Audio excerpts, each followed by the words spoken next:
ನಮಸ್ಕಾರ. ಡಾಕ್ಟರ್ ಸಿದ್ದು ಅವರು KK news Kannada channel ಅಂತ ಒಂದು ಒಳ್ಳೆ ಯೂಟ್ಯೂಬ್ ಚಾನೆಲ್ ಅವರು ಓಪನ್ ಮಾಡಿದ್ದಾರೆ. ಆ ಯೂಟ್ಯೂಬ್ ಚಾನೆಲ್ನ ವಿಶೇಷತೆ ಅಂತ ಹೇಳಿದ್ರೆ ಅದರಲ್ಲಿ ಕೇವಲ ಸಣ್ಣ ಮಕ್ಕಳು ದೊಡ್ಡವರು ಯಾವುದೇ ಒಂದು ವಯಸ್ಸಿನ ಅಂತರ ಇಲ್ಲದೆ ಹೆಚ್ಚು ನಮ್ಮ ಕನ್ನಡಕ್ಕೆ ಸಂಬಂಧಪಟ್ಟಿರುವಂತಹ ಕರೆಂಟ್ ಅಫೇರ್ಸ್ ಎಲ್ಲ ಮಾಹಿತಿ ಸಿಗ್ತಾ ಇದೆ.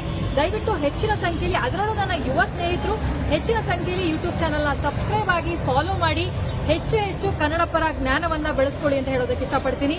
ನಾನು ನಿಮ್ಮ ನಿರೂಪಕಿ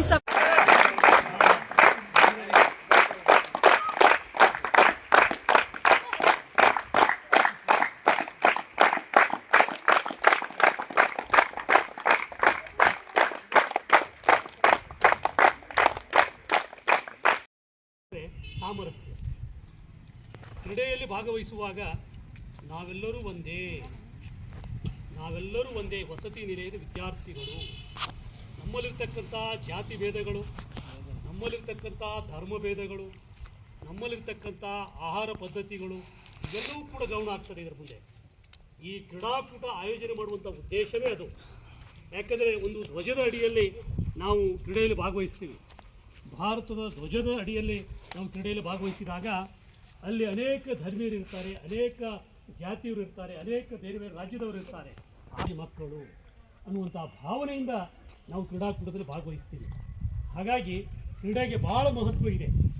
ನೀವು ಕಲಿಕೆಯಲ್ಲಿ ಹಿಂದುಳಿದರೂ ಕೂಡ ಪರವಾಗಿಲ್ಲ, ಕ್ರೀಡಾಕೂಟದಲ್ಲಿ ನೀವು ಆಯ್ಕೆ ಆದರೆ ಮೀಸಲಾತಿ ಇದೆ. ಕ್ರೀಡೆಯಲ್ಲಿ ನೀವು ಭಾಗವಹಿಸಿ ಅದರಲ್ಲಿ 5% ಕ್ರೀಡಾಕೂಟ ಇದೆ. ಸರ್ಕಾರಿ ಉದ್ಯೋಗದಲ್ಲಿಯೂ ಕೂಡ ನೇರವಾಗಿ ನೀವು ಉದ್ಯೋಗವನ್ನು ಪಡಿಬಹುದು. ಹಾಗಾಗಿ ಮಕ್ಕಳು ಇದು ಕ್ರೀಡೆಯಲ್ಲಿ ಭಾಗವಹಿಸುವುದರಿಂದ ನಮ್ಮಲ್ಲಿ ಪರಿವರ್ತನೆ ಆಗ್ತದೆ. ಮೊದಲನೇ ಪರಿವರ್ತನೆ ಏನಪ್ಪ? ಶಿಸ್ತು ಇದು ಬೆಳೆಸ್ತದೆ ಮತ್ತು ಬೇರೆಯವರಿಗೆ ಗೌರವ ಕೊಡುವುದನ್ನು ಕಲಿಸ್ತದೆ. ಕ್ರೀಡೆ ಬೇರೆಯವರಿಗೆ ಗೌರವ ಕೊಡುವುದನ್ನು ಕಲಿಸ್ತದೆ.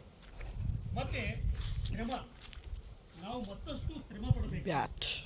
ನೀವು ಹೇಗೆ ಕ್ರೀಡೆಯಲ್ಲಿ ಆಸಕ್ತಿಯಿಂದ ನೋಡಿ, ಈಗ ಎಲ್ಲರೂ ಮುಖದಲ್ಲಿ ಮಗು ಇದೆ, ಚೈತನ್ಯ ಇದೆ, ನೀವು ಆಲೋಚನೆ ಮಾಡ್ತಾ ಇದ್ದೀರಿ, ನೀವು ನನ್ನ ಮಾತನ್ನು ಕೇಳ್ತಾ ಇಲ್ಲ, ಮೇಲ್ಗಡೆ ಭಯ ಇದೆ, ಯಾರು ಮಾತನ್ನು ಕೇಳಲಿಲ್ಲ ಅಂದರೆ ಹೆದರ್ತಾ ಇದ್ದಾರೆ. ಆದರೆ ಒಳಗಡೆ ಏನಿದೆ?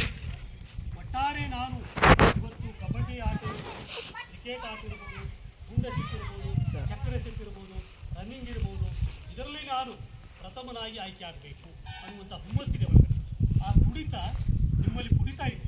ಆ ತುಡಿತ ಒಳಗಡೆ ಇರ್ತಕ್ಕಂಥ ಪ್ರತಿಭೆ ಅನಾವರಣ ಆಗಬೇಕು. ಹೀಗೆ ಮತ್ತೊಬ್ಬ ಸ್ಪರ್ಧಿಗೆ ಯಾವುದೇ ರೀತಿಯ ತೊಂದರೆ ಕೊಡದೆ ನಾವು ನೈತಿಕ ಮಾರ್ಗದಲ್ಲಿ ನಮ್ಮ ಪ್ರತಿಭೆಯನ್ನು ಈ ಕ್ರೀಡಾಕೂಟದಲ್ಲಿ ನಾವು ಅನಾವರಣ ಮಾಡಬೇಕಾಗ್ತದೆ. ಅವಾಗ ನಾವು ಒಳ್ಳೆಯ ವಿದ್ಯಾರ್ಥಿಯಾಗಿ ಬೆಳೀಲಿಕ್ಕೆ ಸಾಧ್ಯ. ಇಲ್ಲೇ ಹೋದರೆ ಆಗಲ್ಲ. ಯಾಕಂದರೆ ನಮಗೆ ತಾಳ್ಮೆನೇ ಇಲ್ಲ. ನಾವು ಬೇರೆಯವರು ಏನು ಹೇಳ್ತಾರೆ ಅಂದರೆ ಅದನ್ನು